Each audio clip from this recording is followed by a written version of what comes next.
अगर वो हमारे सिस्टम में नहीं होगा तो हम लोग सॉफ्टवेयर की प्रॉब्लम को नहीं कर सकते।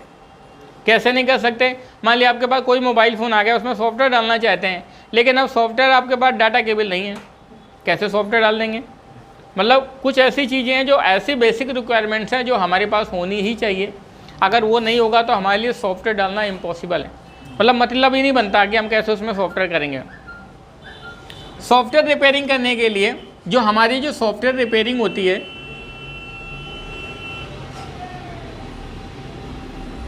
सॉफ्टवेयर रिपेयरिंग जो होती है 2 कैटेगरी में बढ़ जाती है।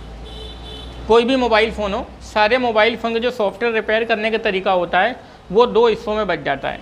एक तो सबसे पहला हिस्सा आ जाता है जिसे हम लोग बोलते हैं ब्रांडेड। क्या बोलते हैं? ब्रांडेड। पहला तरीका होता है ब्रांडेड मोबाइल फ़ोन। उसके बाद दूसरा तरीका होता है चाइनीज। कोई दिक्कत नहीं। हमारे पास 2 तरह के सॉफ्टवेयर रिपेयरिंग में प्रॉब्लम आती हैं। एक तो पहली प्रॉब्लम में आते हैं ब्रांडेड कैटेगरी के फ़ोन आते हैं, दूसरे कौन से कैटेगरी के फ़ोन आते हैं? चाइनीज़ कैटेगरी के फ़ोन आते हैं। ब्रांडेड कैटेगरी का मोबाइल फ़ोन का मतलब होता है ऐसे मोबाइल फ़ोन जैसे आपका सैमसंग, कौन सा हो गया? सैमसंग हो गया, LG हो गया, HTC हो गया और आईफोन हो गया, या मोटोरोला हो गया, या नोकिया। ये सारे मोबाइल फ़ोन जो आते हैं, ये सारे मोबाइल फ़ोन कौन से? अगर देखा जाए तो इस समय पर सबसे ज़्यादा जो मोबाइल फ़ोन आते हैं, जो सबसे ज़्यादा मोबाइल फ़ोन आते हैं वो हमारे पास सैमसंग के आते हैं। किसके आते हैं? सैमसंग के आते हैं। और उसके बाद दूसरे मोबाइल फ़ोन आते हैं, वो दूसरी कैटेगरी आती है। वो कौन सी आती है? आईफोन आते हैं। ये वाले जो हो गए अब तो मार्केट में बिल्कुल विलुप्त हो गए, डायनासोर की तरह। मतलब विलुप्त हो गए, या आप ऐसा कह सकते हैं ये भी चाइनीज़ कैटेगरी के अंदर जा करके इनबिल्ड हो गए हैं। उसी तरीके ये भी हो गए हैं। तो ब्रांडेड कैटेगरी में 2 तरीके के फ़ोन आते हैं, एक सैमसंग आता है, दूसरा क्या आता है? आईफोन। उसके बाद दूसरे मोबाइल फ़ोन आते हैं चाइनीज़ कैटेगरी। चाइनीज़ कैटेगरी के मोबाइल फ़ोन में क्या होता है कि चाइनीज़ कैटेगरी में फ़ोन जैसे आपका MI हो गया, ओप्पो है, वीवो है, Realme, Tecno, Karbonn, Lava, itel, ETC, बहुत सारे मोबाइल फ़ोन, इसका तो कोई अंत ही नहीं है। तो जितने भी सारे मोबाइल फ़ोन आते हैं, हमारी 2 कैटेगरी में मोबाइल फ़ोन आते हैं। एक तो अपना ब्रांडेड कैटेगरी में आते हैं, दूसरा कौन से कैटेगरी में आते हैं? चाइनीज़ कैटेगरी में आते हैं। वीडियो को थोड़ा सा जूम करके भी दिखाइएगा ताकि सारा बोर्ड में सब लोगों को प्रॉपर अच्छे से डिस्प्ले दिखाई दे। तो ब्रांडेड कैटेगरी में फ़ोन का मतलब होता है सैमसंग, आईफोन, और ये कौन से कैटेगरी में आते हैं? चाइनीज। अब इनको ब्रांडेड क्यों बोला गया? सबसे पहली बात क्या है, इनको ब्रांडेड इसलिए बोला जाता है क्योंकि इसके अंदर बाकी जितना सारा हार्डवेयर यूज करने वाला आइटम होता है वो तो सारा सब कुछ मतलब चाइनीज होता है, लेकिन जो इसका सॉफ्टवेयर बनाया हुआ चीज़ होता है वो किसका होता है? कंपनी का होता है। मतलब सैमसंग का मोबाइल फ़ोन है तो उसके अंदर जो सॉफ्टवेयर यूज हो रहा है वो किसका यूज हो रहा है? सैमसंग का। और आईफोन कंपनी का जो भी मोबाइल फ़ोन है उसके अंदर जो सॉफ्टवेयर यूज हो रहा है वो किसने बनाया है? आईफोन ने बनाया है। तो मतलब जो सॉफ्टवेयर का जो एरिया रहता है वो पूरा क्या रहता है? वो सारा अपना ब्रांडेड रहता है, मतलब कंपनी ने ही बनाया है। उसके बाद जो हार्डवेयर रहता है, जैसे हार्डवेयर के अंदर speaker, ringer, mic, register, capacitor, coil, ये जो कंपोनेंट्स होते हैं ये सारा मटेरियल चाइनीज होता है। अब इस चाइनीज कैटेगरी में क्या रहता है? इसमें हार्डवेयर तो चाइनीज होता ही होता है, लेकिन इसका सॉफ्टवेयर भी चाइनीज होता है। इन लोगों ने सिर्फ अपना नाम के लिए MI, Oppo, Vivo, Realme, Tecno, Karbonn, Lava, itel इस तरीके से लिख रखा है। लेकिन चाइनीज मोबाइल फ़ोन का जो एक्चुअली जो सॉफ्टवेयर जो बना होता है, ये चाइनीज मोबाइल फ़ोन जो डिपेंड होता है, आप ऐसा कह सकते हैं कि ये CPU कैटेगरी पे डिपेंड होता है। किस पे डिपेंड होता है? CPU कैटेगरी पे डिपेंड होता है। मतलब इसके अंदर CPU कौन सा लगा हुआ है? क्या लगा हुआ है? CPU कौन सा लगा हुआ है? हमारे पास जितने भी चाइनीज कैटेगरी के जो मोबाइल फ़ोन आते हैं, इसके अंदर जो CPU यूज होने वाली जाता है, जो CPU जिस मोबाइल फ़ोन को चलाता है, आप ऐसा कह सकते हैं CPU इसका प्लेटफॉर्म होता है। वही CPU ही पूरे मोबाइल फ़ोन को कंट्रोल करता है और उसी के द्वारा, उसी के आधार पर हम लोग मोबाइल फ़ोन को रिपेयरिंग करते हैं। मतलब अगर हमारे पास MI का 5A मोबाइल फ़ोन आ गया, तो 5A के मोबाइल फ़ोन में अगर आपको सॉफ्टवेयर रिपेयर करना है तो हम उसको ये सोच के सॉफ्टवेयर नहीं रिपेयर करते कि वो 5A का है, हम ये सोच के रिपेयर करते हैं कि इसके अंदर क्वालिकॉम CPU लगा हुआ है। क्या लगा हुआ है? यदि हमारे पास MI का 6A मोबाइल फ़ोन आ गया ये टेक्नो का mobile phone Spark Go mobile phone आ गया, तो हम उसको ये देख करके रिपेयरिंग नहीं करते कि वो टेक्नो का है या MI6 से है। हम उसके अंदर जो CPU MTK का लगा हुआ है उसको देख करके रिपेयर करते हैं कि भैया ये MTK का CPU है, तो हम उसको MTK CPU के आधार पर रिपेयरिंग करेंगे, मतलब MI को देख करके नहीं रिपेयरिंग करने वाले। तो जाहिर सी बात होती है जो चाइनीज़ कैटेगरी के जो मोबाइल फ़ोन होते हैं इनकी जो रिपेयरिंग होती है ये CPU बेस्ड रिपेयरिंग होती है। आप ऐसा कह सकते हैं जितने भी चाइनीज़ मोबाइल फ़ोन में रिपेयर करने का जो तरीका होगा CPU का होगा, वो भले ही MI का फ़ोन है या आपके फ़ोन टेक्नो का है, दोनों का रिपेयर करने का तरीका अगर एक ही होगा, अगर उसके अंदर क्वालिकॉम CPU लगा है तो। अगर उसके अंदर मीडियाटेक CPU लगा हुआ है तो MI का फ़ोन हो या लावा का फ़ोन हो, लेकिन दोनों को रिपेयर करने का तरीका एक ही है, क्योंकि इसके अंदर CPU लगा हुआ है मीडियाटेक कंपनी का, भले ही वो MI हो या लावा हो। तो इसलिए चाइनीज़ कैटेगरी के जो मोबाइल फ़ोन की रिपेयरिंग होती है वो CPU के आधार पर होती है। किसके आधार पर होती है? CPU। लेकिन ब्रांडेड कैटेगरी की जो रिपेयरिंग होती है वो किसके आधार पर होती है? वो फ़ोन के हिसाब से होती है कि मतलब सैमसंग का फ़ोन होगा तो सैमसंग का सॉफ्टवेयर है, ठीक है। आईफोन का फ़ोन है तो आईफोन का सॉफ्टवेयर है। अब उसके अंदर सैमसंग का फ़ोन है मान लिया, उसके अंदर CPU चाहे SPD लगा हो, मीडियाटेक लगा हो, क्वालिकॉम लगा हो, उससे कोई मतलब नहीं, उसको अपने से मतलब है, उसका अपना खुद का सॉफ्टवेयर है, उसको CPU से कोई लेना देना नहीं। लेकिन चाइनीज़ कैटेगरी के जितने मोबाइल फ़ोन है उसको CPU से लेना देना है, उससे मतलब किससे है? CPU से। अब देखिए मैं आपको चाइनीज़ कैटेगरी में थोड़ा सा और समझाता हूँ कि CPU क्या होते हैं, कैसे CPU को पहचाना जाता है या CPU को कैसे फाइंड किया जाता है। हाँ बोलिए। जब फ्लैशिंग करेंगे तभी तो ये करेंगे CPU को निर्भर। चाहे आप मोबाइल फ़ोन में फ्लैशिंग करें या मोबाइल फ़ोन में अनलॉकिंग करें, जी हार्डवेयर से तो कोई CPU का कोई लेना देना नहीं। लेकिन सॉफ्टवेयर में जब भी आप रिपेयरिंग करेंगे तो उसको CPU का आपका 100% लेना देना है, क्योंकि जब तक आपको CPU से लेना देना नहीं रहेगा तब तक आपका प्लेटफॉर्म नहीं क्लियर होगा। जैसे मैं कहता हूँ CPU एक तरीके का रोड मैप है। अब रोड जैसा बना होगा उसी हिसाब से आप डिसाइड कर लेते हो कि गाड़ी आपको कैसे चलानी है। गड्ढे वाला होगा तो 100 में नहीं उड़ा दोगे, और स्पीड में होगा तो फिर 10 में भी नहीं चलाओगे। तो ये मतलब एक ऐसा कह सकते हैं कि CPU हमारा एक ऐसा प्लेटफॉर्म है जिसके आधार पर हम लोग रिपेयरिंग करते हैं। हाँ, ये कैसे आइडेंटिफाई करेंगे कि हमारे मोबाइल के अंदर ये CPU लगा है? हाँ देखिए, अब सबसे पहली बात हम तो ये बताते हैं आपको कि हमारे पास मोबाइल फ़ोन में कौन कौन से CPU होते हैं जी। फिर उसके बाद मैं उसको आइडेंटिफाई करने का तरीका भी आपको समझाता हूँ। इतना सारा सब कुछ समझ में आया आपको? अब देखिए हम बात करते हैं CPU की। किसकी बात करते हैं? जब भैया जाहिर सी बात है अगर हमारी रिपेयरिंग ही CPU के आधार पर होने वाली है तो फिर हमको CPU को थोड़ा सा अच्छे से समझना पड़ेगा, उसको पहचानने का तरीका सीखना पड़ेगा। मोबाइल फ़ोन में कौन सा CPU लगा हम कैसे पहचानेंगे, ये CPU को पहचानने के कितने तरीके होते हैं, मैं आपको सारा सब कुछ बताता हूँ। सबसे पहली बात बताता हूँ कि CPU कौन कौन से होते हैं। हमारे पास जो मोबाइल फ़ोन होता है उस मोबाइल फ़ोन में सबसे पहला CPU होता है जिसका नाम होता है क्वालिकॉम। क्या नाम होता है? सबसे पहला CPU होता है जिसे बोलते हैं क्वालिकॉम। क्वालिकॉम आप ऐसा कह सकते हैं, क्वालिकॉम एक कंपनी है। क्या है? कंपनी है जो अपना CPU बनाती है। उसके बाद क्या होता है, जितने भी सारे MI, ओप्पो, वीवो, रियलमी, ये सारे लोग क्या काम करते हैं, उनके पास जाते हैं, उनसे कहते हैं मेरा मोबाइल फ़ोन बना दो। जैसे क्या मैंने शर्ट पहन रखी है, भले ही शर्ट को रेमंड से बनाया हो, पूमा ने बनाया हो, रीबॉक ने बनाया हो, लेकिन इसके अंदर मेन चीज़ यूज होने वाला है धागा। वो कॉटन का है, सूती है, टेरी काट है, वो कौन सा धागा है। अगर उसको अच्छी शर्ट बनानी है तो वो कॉटन बनाएगा, सूती बनाएगा, टेरी काट तो बनाएगा नहीं। तो जब उसको मटेरियल जो यूज करना पड़ेगा सूती या कॉटन इस्तेमाल करना पड़ेगा, तो जाहिर सी बात उसने अगर क्वालिटी अच्छी रखी है तो अच्छा होगा, और अच्छी क्वालिटी को तो जो बड़ी कंपनी होती है वो अच्छा इस्तेमाल करती है तो क्वालिटी ऑलरेडी बेटर हो जाती है। तो हमारे अंदर जो CPU लगा है वो किसका लगा हुआ है? क्वालिकॉम का CPU लगा है। अब क्वालिकॉम CPU के अंदर सेकंड चीज़ आपकी आ जाती है, दूसरा CPU आता है जिसे हम लोग बोलते हैं मीडियाटेक। क्या बोलते हैं? ये आपका दूसरा CPU होता है मीडियाटेक। उसके बाद आपका तीसरा CPU आ जाता है SPD। क्या बोलते हैं? SPD। SPD का पूरा नाम होता है स्पेक्ट्रम। क्या होता है? स्पेक्ट्रम। ये SPD CPU होता है। SPD CPU के बाद आपके पास अगला CPU आता है जिसे हम लोग बोलते हैं किरण। क्या बोलते हैं? किरण। उसके बाद अगला CPU जो आता है जिसे हम लोग बोलते हैं RDA, क्या बोलते हैं? Cool sand. ये सर ज़्यादा सर कीपैड फोन में यूज किया जाता है। जी जी जी जी जी।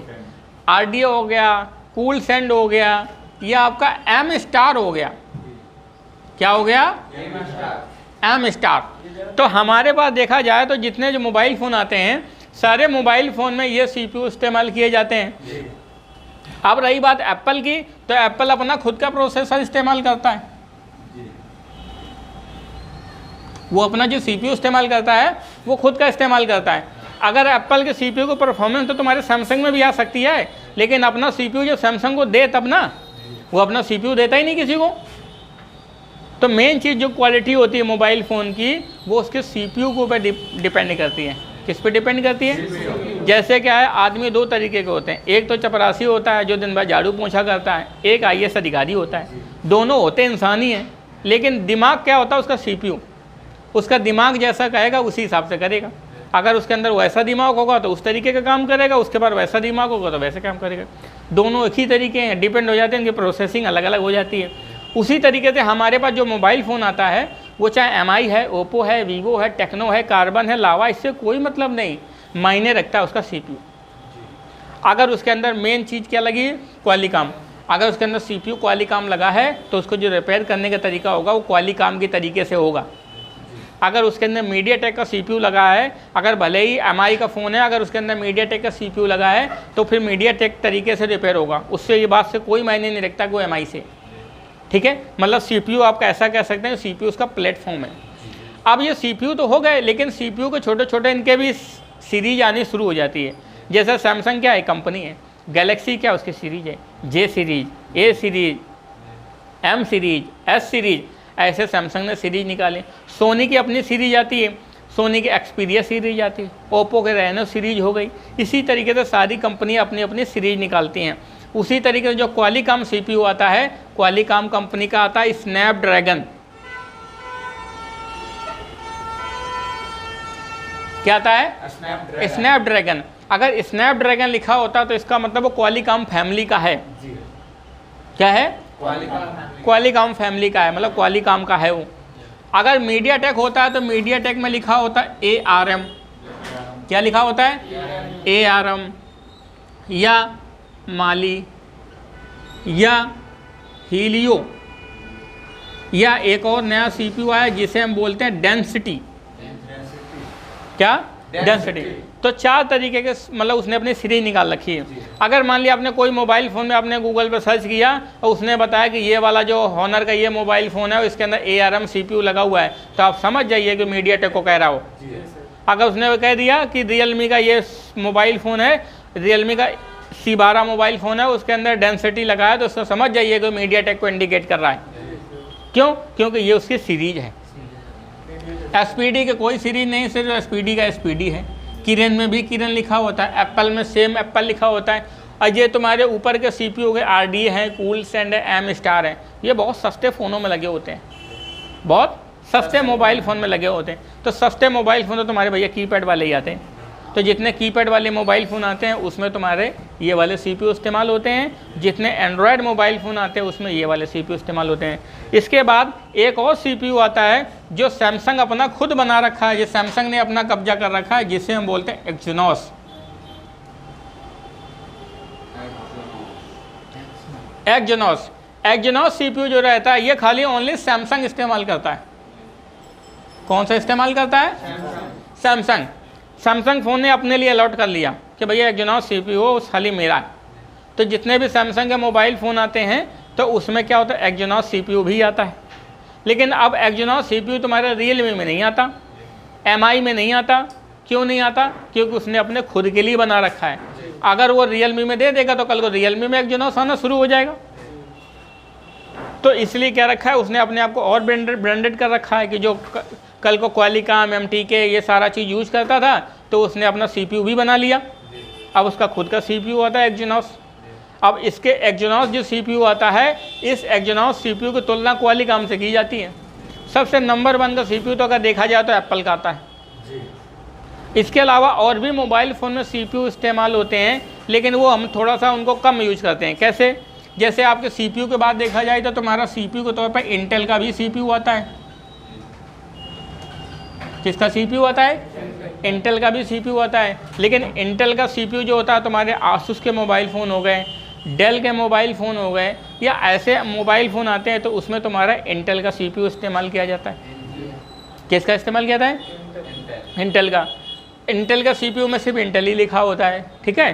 तो क्वालिकॉम नंबर 1 का CPU होता है, एप्पल उससे ऊपर होता है, उसके बाद क्वालिकॉम, एक्सिनॉस, समथिंग, ये दोनों एक दूसरे के बराबर होते हैं।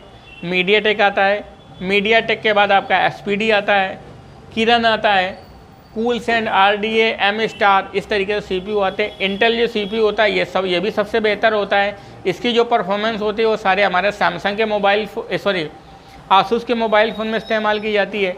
या आप कह सकते हैं जितने भी आपके डेल है, HP है, लिनोवो हैं, जो कंप्यूटर या लैपटॉप बनाने वाली कंपनियां हैं, वो इंटेल के CPU को यूज़ करना पसंद करती है। उसकी स्पीड इन नॉर्मल CPU से कई गुना तेज़ है, लेकिन वो फ़ोन थोड़े से कॉस्टली आते हैं। तो मेन जो इसका प्राइस वार रहता है वो CPU के ऊपर डिपेंड करता है। जैसे मैं कहता हूँ कि कंपनी क्या होता है, एक मोबाइल फ़ोन के पैसे 2 तरीके से तय करती है। जैसे ये मोबाइल फ़ोन है, इस मोबाइल फ़ोन को कंपनी 10,000 का भी बना सकती है, और इस मोबाइल फ़ोन को कंपनी 15,000 का भी बना सकती है। अब 10,000 15,000 में करने के लिए उसको करना क्या पड़ेगा? सबसे पहली बात क्या होता है, 2 चीज़ें ऐसी होती हैं जो मोबाइल फ़ोन की क्वालिटी को अच्छा करती हैं और मोबाइल फ़ोन की क्वालिटी को डाउन करती हैं। उसमें से सबसे पहली चीज़ आ जाती है CPU, और दूसरी चीज़ आ जाती है डिस्प्ले। अगर आपके मोबाइल फ़ोन का CPU अच्छा है, महंगा होगा। अगर आपका मोबाइल फ़ोन का LCD अच्छा है, फ़ोन महंगा होगा। अब देखिए, ये जैसे मेरे पास वीवो का मोबाइल फ़ोन है 93। इस 93 मोबाइल फ़ोन के अंदर जो CPU लगा हुआ है, मीडियाटेक का CPU लगा हुआ है। इसी तरीके से इसका और एक भाई आया था 95, उसमें क्वालिकॉम CPU लगा था, इसमें मीडियाटेक है। अब कंपनी ने क्या किया कि क्वालिकॉम मीडियाटेक में जैसे किया तो 2,500 2,000 का अंतर कर दिया। जो क्वालिकॉम CPU, दोनों फ़ोन एक जैसे, कॉम्बो एक जैसा, बैटरी एक जैसा, बोर्ड एक जैसा, सब कुछ एक जैसा, सिर्फ फ़र्क क्या? CPU। मतलब CPU बदलते ही 2,500 रुपये का चेंजमेंट हो गया। तो जाहिर सी बात है, जो मेन होता है मोबाइल फ़ोन का मुख्य होता है CPU, क्योंकि CPU पर ही प्रोसेसिंग हमारी टिकी होती है। उसके बाद दूसरी चीज़ होती है डिस्प्ले। अगर डिस्प्ले नॉर्मल LCD लगी है 200, 2,000, 2,500, 2,500 की, सुपर अमोल्ड लगा दी 5,000 की डिस्प्ले हो गई, मतलब जस्ट डबल हो गई। तो डिस्प्ले बढ़ते ही मोबाइल फ़ोन क्या हो गया? रेट महंगा हो गया। तो मोबाइल फ़ोन में 2 चीज़ें ऐसी मुख्य होती हैं जो मोबाइल फ़ोन के रेट को महंगा कर देती हैं। एक तो पहली चीज़ होती है CPU, दूसरी चीज़ होती है डिस्प्ले। क्योंकि CPU पर ही हमारा सॉफ्टवेयर टिका होता है। आप ऐसा कह सकते हैं कि जो सॉफ्टवेयर की रिपेयरिंग होती है वो हमारी किस पे होती है? CPU बेस होती है। तो मैंने आपको ये सारे CPU बताए हुए हैं कि क्वालिकॉम होता है, मीडियाटेक होता है, SPD होता है, किरण होता है, एप्पल होता है, कूलसेंट, RDA, एक्सिनॉस और M स्टार। ये इतने तरीके के CPU लगे होते हैं जिससे हम मोबाइल फ़ोन में सॉफ्टवेयर को रिपेयर करते हैं। अब मैं आपको बताना चाहता हूँ कि CPU को मोबाइल फ़ोन में पहचानते कैसे हैं। ये CPU को मोबाइल फ़ोन में पहचानने का तरीका क्या होता है? जैसे मेरे पास ये मोबाइल फ़ोन आ गया, ये वीवो का मोबाइल फ़ोन IQ करके मोबाइल फ़ोन है, ये हमारे पास ओप्पो का मोबाइल फ़ोन है, लेकिन हमको ये नहीं पता कि इसके अंदर CPU कौन सा है। CPU को पहचानने के 3 से 4 रास्ते होते हैं। मैं आपको 3-4 रास्ते मैं आपको लिख करके बताता हूँ, फिर उस हिसाब से आप लोग क्या करिए, प्रैक्टिस करिए। सबसे पहली बात क्या होता है, CPU को हम पहचानते कैसे हैं? CPU को पहचानने का तरीका क्या होता है?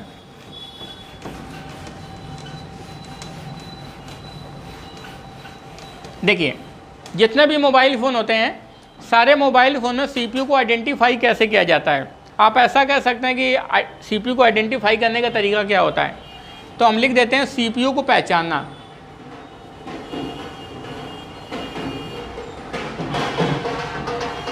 CPU की पहचान कि मोबाइल फ़ोन के अंदर हम CPU को कैसे पहचानते हैं, किस तरीके से CPU को हमारा पहचानने का तरीका होता है। CPU को पहचानने का सबसे पहला तरीका होता है कि आप गूगल पे जाएं। क्या जाएं? गूगल पे जाएं। गूगल पे जाने के बाद गूगल पे टाइप कर दें। गूगल पे भी 2 रास्ते हो जाते हैं, एक तो मैं पहला रास्ता बता देता हूँ, फिर दूसरा रास्ता ही बताता हूँ। गूगल पे गए, गूगल पे मान लिया आपके पास ये ओप्पो का मोबाइल फ़ोन है, तो ओप्पो लिख दिया आपने। ओप्पो का मॉडल कौन सा है? A3s, तो आपने लिख दिया A3s। फिर आगे लिख दिया CPU टाइप। जैसे आप लिखेंगे ओप्पो A3s CPU टाइप, जैसे आप गूगल पे लिखेंगे तो उसके बारे में लिख के खुल आ जाएगा कि उसके अंदर क्वालिकॉम CPU लगा हुआ है। जैसे क्वालिकॉम CPU लगा तो आप पहचान जाएंगे इसके अंदर क्वालिकॉम CPU है। तो क्वालिकॉम CPU तो जाहिर सी बात है, इसको रिपेयर करने का तरीका क्वालिकॉम का हो जाएगा। किसका हो जाएगा? क्वालिकॉम का हो जाएगा। तो गूगल के अंदर कौन सा CPU लगा है? गूगल में गए, गूगल में जाने पर हमने सर्च किया ओप्पो A3s CPU टाइप, ऐसे आपको पता चल जाएगा। अगर आपको बाई चांस ऐसे नहीं पता चल पाता तो आप फिर गूगल पे गए, गूगल पे ओप्पो A3s है, A3s आगे लिख दिया, ओप्पो A3s लिख दिया, या Vivo 91 लिख दिया, जो भी आपके पास आया Vivo 91 लिख दिया, और यहाँ पर लिख दिया Vivo 91, आगे लिख दिया स्पेसिफिकेशन। जब आप स्पेसिफिकेशन लेकर के सर्च करेंगे तो 1 2 3 4 साइडें खुलती हैं। एक गैजेट्स नाम से साइट खुलती है, एक GSM अरीना नाम से साइट खुलती है। GSM अरीना, आप GSM अरीना को क्या करेंगे? ओपन करेंगे तो इसमें सारी डिटेल खुल के आ जाएगी। तो फिर आप अगर देखेंगे तो उसमें कब फ़ोन बना था, कौन सी तारीख को बना था, इसके अंदर बैटरी क्या है, चार्जिंग ऑप्शन क्या है, सारी बातें खुल के आ जाती हैं। और इसी के अंदर एक ऑप्शन खुल के क्या खुल के आता है? प्लेटफॉर्म या चिपसेट। आप दोनों चीज़ों को जब प्लेटफॉर्म या चिपसेट को देखेंगे तो वहाँ पर लिखा होगा मीडियाटेक, क्वालिकॉम, ARM, माली, हीलियो, SPD, ऐसा कुछ ना कुछ लिखा होगा। जो आपको लिखा होगा आप वहाँ से समझ सकते हैं कि इसके अंदर कौन सा CPU है। एक तो ये रास्ता, तो मैंने आपको पहला रास्ता ये बताया, दूसरा रास्ता ये मैंने आपको बताया। उसके बाद एक तीसरा रास्ता और होता है। तीसरा रास्ता क्या होता है, मतलब उसको कैसे सर्च करेंगे? उसके लिए क्या करना है, आपको मोबाइल फ़ोन लेना है। मोबाइल फ़ोन लेने के बाद अपने मोबाइल फ़ोन को कंप्यूटर से कनेक्ट करना है। क्या करना है? कंप्यूटर से कनेक्ट करना है। जब आप अपने मोबाइल फ़ोन को कंप्यूटर से कनेक्ट करेंगे तो कनेक्ट करने के बाद आपको डिवाइस मैनेजर में जाना है। किस में जाना है? डिवाइस मैनेजर में। तो वहाँ पर आपका मोबाइल फ़ोन दिखाएगा क्वालिकॉम या SPRD या MTK, ऐसा कुछ पोर्ट बन के आएगा, मतलब ऐसा कोई कनेक्टिविटी दिखाएगा। तो ऐसा कनेक्टिविटी देखने से आपको पता चल जाएगा कि इसके अंदर कौन सा CPU लगा है। उसके बाद एक और तरीका होता है, एक ऐसा तरीका होता है जिसे हम बोलते हैं हार्डवेयर तरीका। आप मोबाइल फ़ोन को खोल लो, प्लेट को बाहर निकाल दो, उसके ऊपर अगर जाली वाली लगी हो तो उसको निकाल के बाहर रख दो, फिर देख लो उसमें अब तो लिखा होगा, CPU के ऊपर खुद लिखा होता है क्वालिकॉम, MTK, SPD, जो भी सारी चीज़ें होती हैं सारी बातें खुद लिखी होती हैं। आप वहाँ से भी देख सकते हैं। जब वहाँ से देखेंगे तो आपको वैसे भी पता चल जाएगा। जब वैसे पता चल जाएगा आराम से वो भी पहचान सकते हैं, समझ सकते हैं। क्या समझ सकते हैं कि कैसे हमने देखा कि किस तरीके से CPU को हमने पहचान लिया। तो मतलब CPU को पहचानने के 2-3 रास्ते हैं। एक तो पहला रास्ता गूगल का है। ज़्यादातर जितने भी सारे सॉफ्टवेयर रिपेयरिंग करने वाले होते हैं वो 90% क्या होता है, गूगल से ट्राई करते हैं, गूगल से उनको पता चल जाता है। और 1-8% ऐसा हो जो ना पता चले, वरना ऐसा तो कोई ऐसा मौका ही नहीं आता, सब चीज़ गूगल से पता चल जाती है। या जिसके पास सारा सॉफ्टवेयर होता है तो उसको गूगल भी ट्राई करने की ज़रूरत नहीं है, उसने फ़ोन को कनेक्ट कराया, फ़ोन कनेक्ट कराते ही 2 मिनट में पता चल जाता है। या तीसरी चीज़ होती है कि आपको खुद ही इतना एक्सपीरियंस हो जाता है कि जाने कितना मोबाइल फ़ोन अनलॉकिंग कर लिया, अनलॉकिंग करने में आप जान जाओगे भैया ओप्पो A3s है, इसके अंदर क्वालिकॉम है, Vivo 91 है, क्वालिकॉम है, Vivo 93 MTK लगा हुआ है, Vivo 95 है, क्वालिकॉम। इस तरीके से सारी बातें जो होती हैं आपको खुद ही धीरे धीरे दिमाग में आपको पता चल जाती हैं। तो इस तरीके से हम मोबाइल फ़ोन में CPU को हम लोग क्या करते हैं, पता कर लेते हैं या CPU को फाइंड कर लेते हैं। ठीक है, तो ये सारा कॉन्सेप्ट समझ में आया। तो चाइनीज़ मोबाइल फ़ोन की रिपेयरिंग होती है CPU के आधार पर होती है।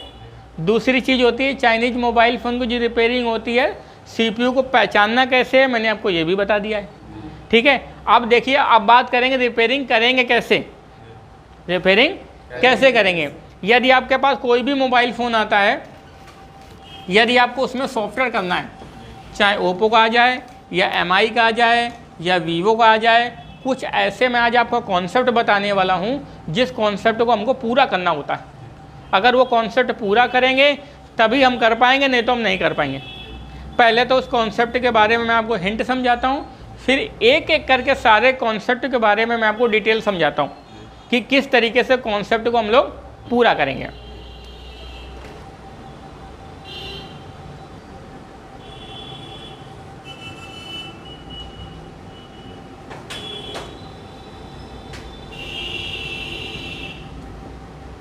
सॉफ्टवेयर रिपेयर पॉइंट, आप ऐसा कह सकते हैं कि सॉफ्टवेयर के लिए हमको अपने कंप्यूटर में क्या क्या चीज़ें ऐसी होती हैं जो अरेंज करके रखनी होती हैं। या हमारे पास कोई ऐसा मोबाइल फ़ोन आ गया जिस मोबाइल फ़ोन में सॉफ्टवेयर करना है, तो हमारे दिमाग के अंदर क्या पता चलता है। जैसे मैं कहता हूँ कि आप कोई चीज़ बनाते हो, या मोबाइल फ़ोन में आप मान लिया जंपर लगाते हो, टाँका लगाते हो, सोल्डिंग करते हो, चार्जिंग जैक लगाते हो, तो बाजार से चार्जिंग जैक ले आए। अब ऐसा तो है नहीं कि तुम मोबाइल फ़ोन के अंदर से घुसेड़ दोगे, चार्जिंग जैक घुस जाएगा। सबसे पहले क्या करोगे, फ़ोन खोलोगे, अगर चार्जिंग जैक ऊपर लगा है कि नीचे लगा है ये देखोगे। अगर उसका चार्जिंग जैक नीचे लगा है तो उसका UI को बाहर निकालोगे, फिर उसको हॉटगन उठाओगे, फिर निकालोगे। निकालने से पहले हल्का सा पेस्ट लगाओगे, है ना। फिर जब नया लगाओगे तो उसमें सोल्डर लगाओगे, फिर उसको लगाओगे तब चलेगा। तो कहने को तो बात बहुत छोटी सी होती है कि ये मोबाइल फ़ोन लगाया 2 मिनट में लॉक टूट गया, लेकिन उस लॉक को टूटने से पहले पीछे कितने प्रोसेस होते हैं वो हमको सब कुछ समझ में आना चाहिए, है ना। जब तक हमको वो समझ में नहीं आएगा तो मुझे नहीं लगता कि सॉफ्टवेयर रिपेयरिंग करना बड़ा कठिन है। अगर वो सारा चीज़ आपको समझ में आ गया तो सॉफ्टवेयर रिपेयरिंग करना सबसे आसान है।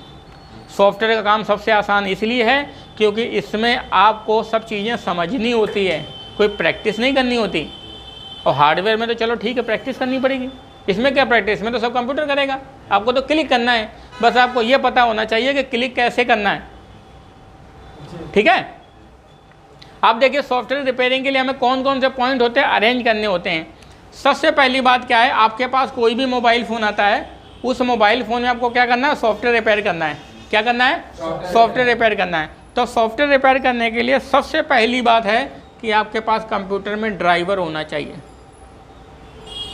क्या होना चाहिए, ड्राइवर। अभी मैं ड्राइवर के बारे में आपको डिटेल से बताऊंगा। तो पहली बात, हमारे सिस्टम में क्या होना चाहिए, ड्राइवर होना चाहिए। ड्राइवर के बाद हमारे पास दूसरी चीज़ होनी चाहिए, फ्लैश टूल। क्या होना चाहिए, फ्लैश टूल होना चाहिए।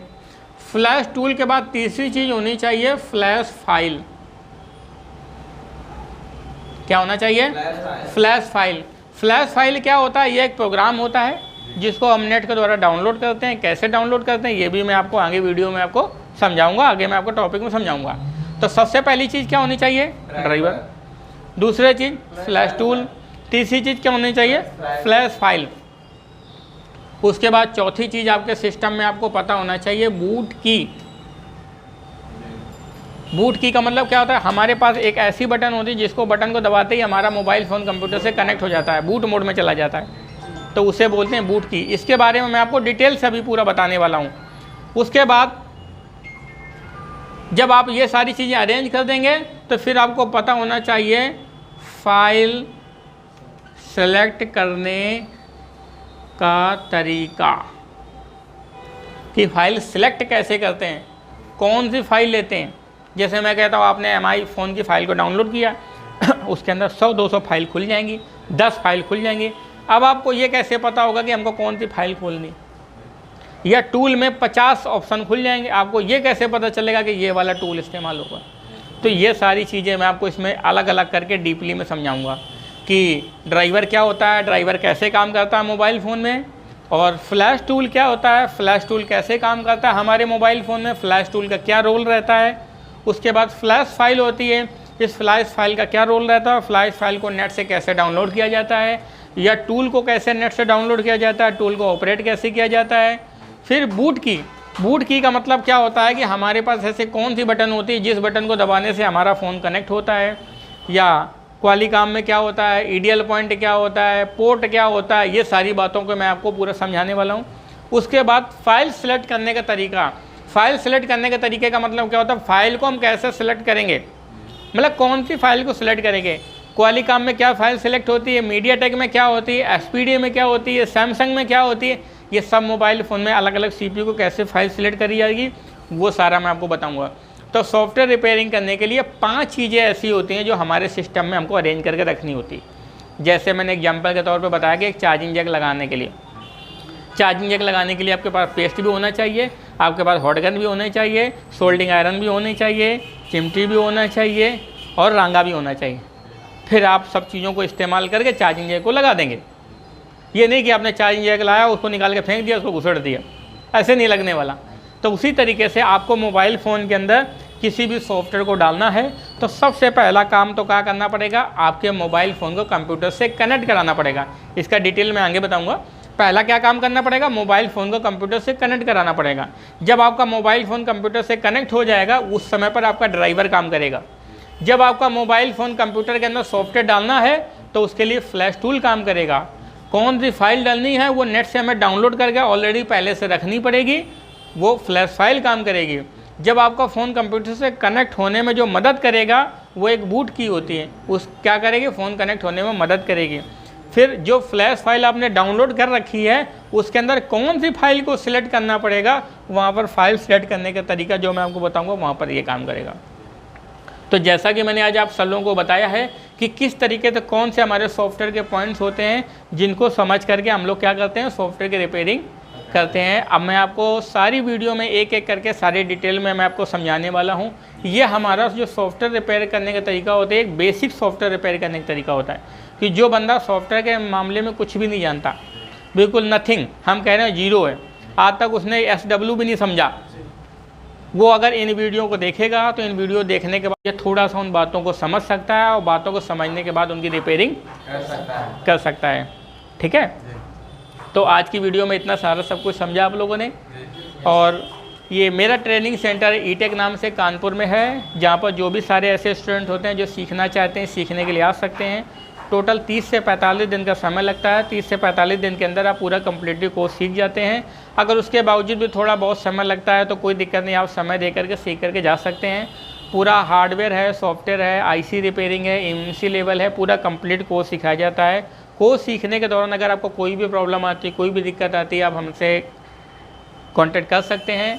या बहुत ऐसे लोग टेक्नीशियन लोग हैं जो लोग मोबाइल फ़ोन रिपेयरिंग करते हैं, अगर उनको कभी भी कोई प्रॉब्लम आती है तो मुझसे बाई हेल्प के लिए मुझसे पूछ सकते हैं। सीखना ना सीखना एक अलग बात होती है, लेकिन हम लोगों का काम होना चाहिए कि एक दूसरे की हमेशा हेल्प होनी चाहिए।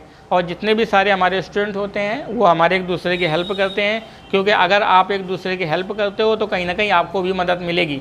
अगर आपने नेचर आपका हेल्पिंग है, अगर आपने लोगों की मदद करी, हो सकता है कोई ऐसा पर्सन हो जिसको वो चीज़ समझ में ना आ रही हो, अगर आपने उसकी मदद करी है तो जाहिर सी बात है उसी नाते आपको भी कोई ना कोई मदद करेगा। अगर आप ज़िंदगी में किसी की मदद नहीं करोगे तो ये बात 100% तय है कि आपकी भी कोई नहीं करेगा। आप अकेले हो, अकेले ही रहोगे। अगर साथ में रहोगे तो फिर साथ में गिने जाओगे।